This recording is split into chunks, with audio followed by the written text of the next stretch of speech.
Okay, let's make a clock, but rather than starting from the very beginning, back at the history of escapement mechanisms, and iterating forward through ideas and then paper prototypes and acrylic prototypes and PLA prototypes and eventually steel, let's hang out right here at the PLA 3D printed phase and go big and focus on how we might make this clock better. And don't worry about better just yet. Just download the starter files. The link should be near this video, and open up Fusion and find a new project or a new folder somewhere where you have some room, and click upload and get these starter files into Fusion. Once they're there, have a look around. Start with the Escapement assembly file. I think it looks a little cluttered with all these joint icons for where all the pieces of the assembly were stuck together. So let's go down here and change the display object visibility joints checkbox to off. Now we can see the assembly a little more clearly, and if we get right in close, we can see all the individual parts, and if we click on an individual part, we can learn its name. See how when I select it, it gets underlined in the project hierarchy, telling me that this is a bushing 250. It's a 1/4 inch bushing. And here, this is the base plate. All of the parts in this assembly that were assembled in this assembly are over here as individual parts. So let's open those up, starting with the base plate. Double click on it, and there it is, just the base plate.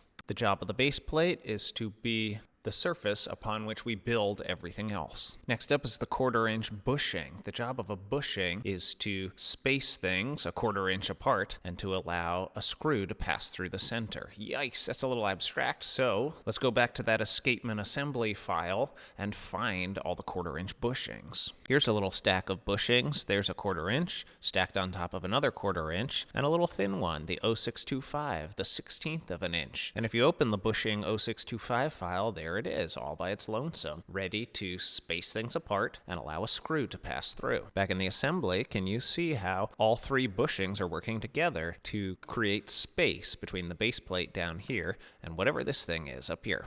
And look at this, there's another 1/4 inch bushing spacing this gear off the base plate. And on top of the gear, there's a 1/16 of an inch bushing, creating space between the gear and the toothed wheel above. Here's another 1/4 inch bushing creating the exact same amount of space above the base plate between this gear and this one. Lastly, here are two 1/4 inch bushings adding up to a 1/2 inch of spacing holding this pulley off of the base plate. All of this to say it's really important to walk slowly through an assembly, looking at one piece at a time, and really just trying to say its name out loud. You're not even trying to fully understand its function in the assembly at this point. You're just giving yourself some time to become acquainted with a rather complex system. Piece by piece, work through every part in the list of parts. Open up the claw and go, all right, it's called the claw.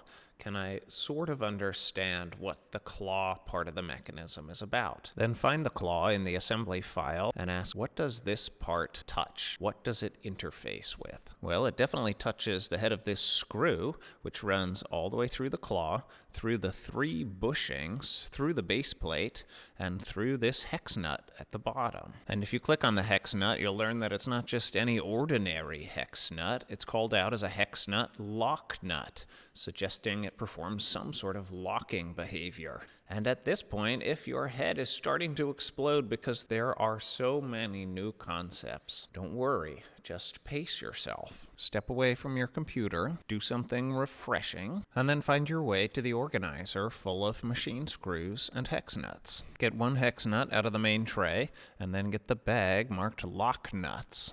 You just need one so that we can compare the differences. Look at the machine screw. It's got a helical thread that wraps around the outside like a spiral staircase. And then look at this standard hex nut. It's got a helical thread spiraling around the inside. That inside feature of the hex nut mates with the outside feature of the machine screw, and the two thread together. And that hex nut will keep threading on to the machine screw until something stops it.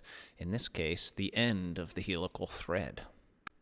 Now try the lock nut. It threads on just the same, but then stops much sooner, as soon as the machine screw encounters this nylon insert. There's enough interference between the machine screw and the nylon insert that I cannot proceed with my bare hands. So, go find a Phillips head screwdriver and the adjustable wrench. Roll the thumb wheel of the adjustable screwdriver to close the jaws onto the lock nut.